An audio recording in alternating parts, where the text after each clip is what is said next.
भोलू शेर। एक जंगल में भोलू नाम का एक शेर रहता था। शेर का जैसा नाम वैसा ही उसका व्यवहार था। शेर अपने रंग से बिल्कुल खुश नहीं था। शेर एक बार इसी बात को सोच सोच कर बहुत परेशान हो रहा था और सोच रहा था कि मैं क्या करूं। तभी शेर के पास एक खरगोश आकर बोलने लगा। क्या हुआ महाराज, इतनी देर से क्या सोच रहे हो? क्या बताऊं खरगोश, मैं अपने इस रंग से बहुत परेशान हूँ। क्या बस इतनी सी बात? महाराज देखो मेरा रंग कितना सुंदर है, क्यों ना तुम मेरे जैसे ही हो जाओ।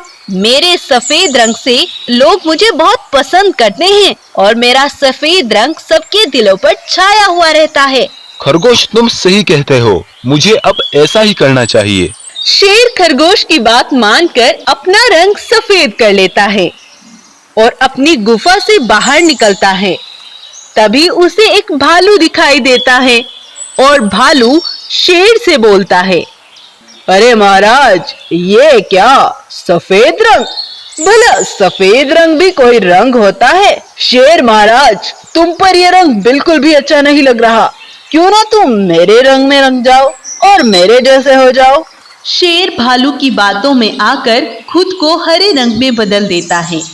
शेर को हरे रंग में खड़ा देख बिल्ली शेर से जाकर, ये क्या महाराज, हरा रंग? भला हरा रंग भी कोई रंग होता है? शेर का हरा रंग तो बिल्कुल अच्छा नहीं लगता। मुझे देखो, मुझे सभी इंसान अपने घर में पालते हैं क्योंकि मेरा रंग पीला है और पीला रंग तो सभी को पसंद आता है। आपको बस मेरे रंग में रंगना चाहिए क्योंकि मेरे जैसा सुंदर रंग जंगल में किसी और का नहीं है। बिल्ली तुम सही कह रही हो, मुझे भी ये रंग अच्छा नहीं लगा, मैं अब तुम्हारे जैसा ही हो जाऊंगा। भोलू शेर बेचारा बिल्ली की भी बात मान लेता है और पीले रंग में बदल जाता है। अब चूंकि शेर का नाम तो भोलू है, जैसा उसका नाम उस पर ऐसा ही उसका प्रभाव भी पड़ता है। वो हर किसी की बात मान लेता है। तभी शेर के पास एक गाय जाकर बोली, शेर महाराज तुम भी कितने मासूम हो, सभी की बातों में आ जाते हो। तुम्हारा अपना रंग बहुत अच्छा था, तुम दूसरों की बातों में मत जाओ। तुम जैसे हो वैसे ही सुंदर हो और भला तुम तो जंगल के महाराजा हो, तुम्हारे रंग को कोई झुठला नहीं सकता। तुम्हारा जो रंग है वो सबसे सुंदर है। हाँ तुम बिल्कुल सही कह रही हो, मुझे किसी की भी बातों में नहीं आना चाहिए। तुमने ही मुझे सही बात बताई है, तुम्हारा बहुत शुक्रिया। फिर शेर अपनी असली रंग में खुद को बदल देता है और खुशी से अपने रंग को स्वीकार करता है और खुशी खुशी रहने लगता है।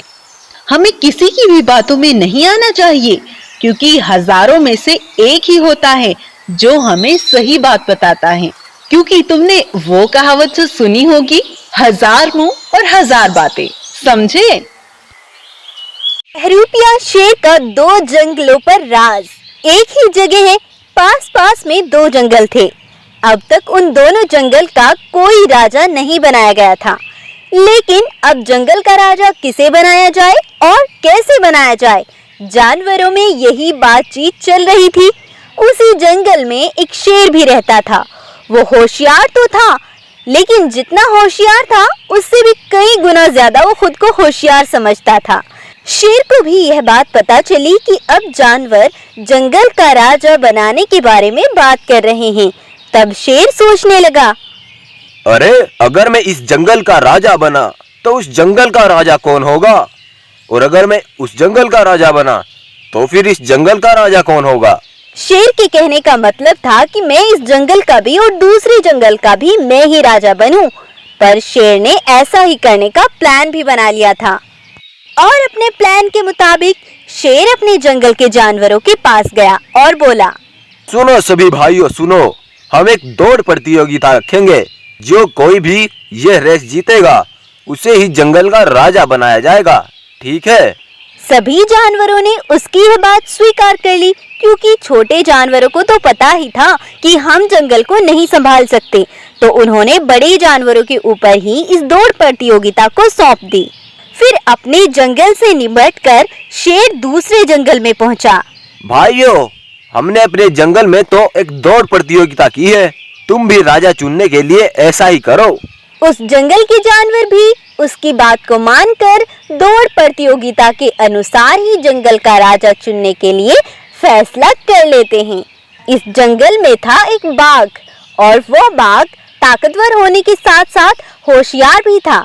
जंगल के जानवरों को तो पता था कि बाघ ही ये दौड़ जीतेगा, क्योंकि और कोई जानवर उनके जंगल में उससे तेज दौड़ ही नहीं सकता।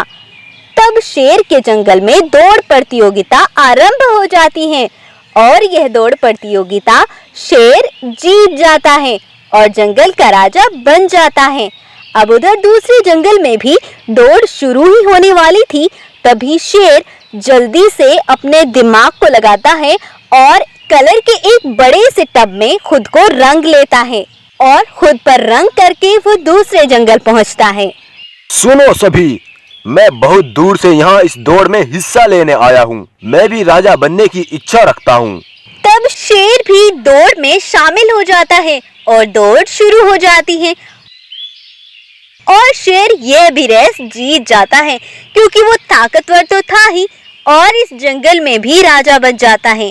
किसी को भी ये मालूम नहीं था कि ये पास के ही जंगल का राजा शेर है, लेकिन शेर अपनी होशियारी से दोनों जंगल का राजा बन जाता है।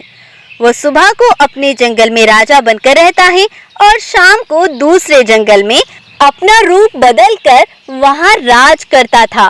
कुछ दिन ऐसा ही चलता रहा। तब एक बार बाघ सोचता है, अरे ये क्या, ये शेर शाम शाम को यहाँ रहता है, बाकी समय ये कहाँ जाता है?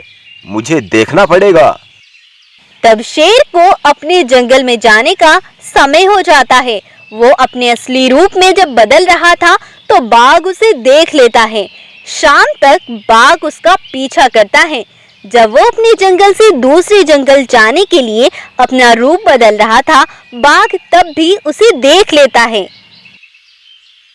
अच्छा, तो ये एक ही शेर है जो दो दो जंगल पर राज कर रहा है।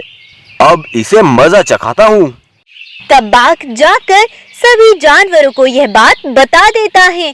यह सुनकर सभी जानवरों को बहुत उत्साह आ जाता है और वो सभी जानवर मिलकर उस शेर पर अटैक करते हैं और वो शेर वहीं पर मर जाता है। अब शेर तो लालची था, उसे दोनों जंगलों का राजा बनना था, लेकिन शेर कुछ जरूरत से ज्यादा ही खुद को समझदार समझ रहा था और इसीलिए वो मारा गया। तो इस कहानी से आपको शिक्षा मिलती है कि कभी भी दूसरों को बेवकूफ नहीं बनाना चाहिए। अगर आपको ये कहानी अच्छी लगी है तो इसको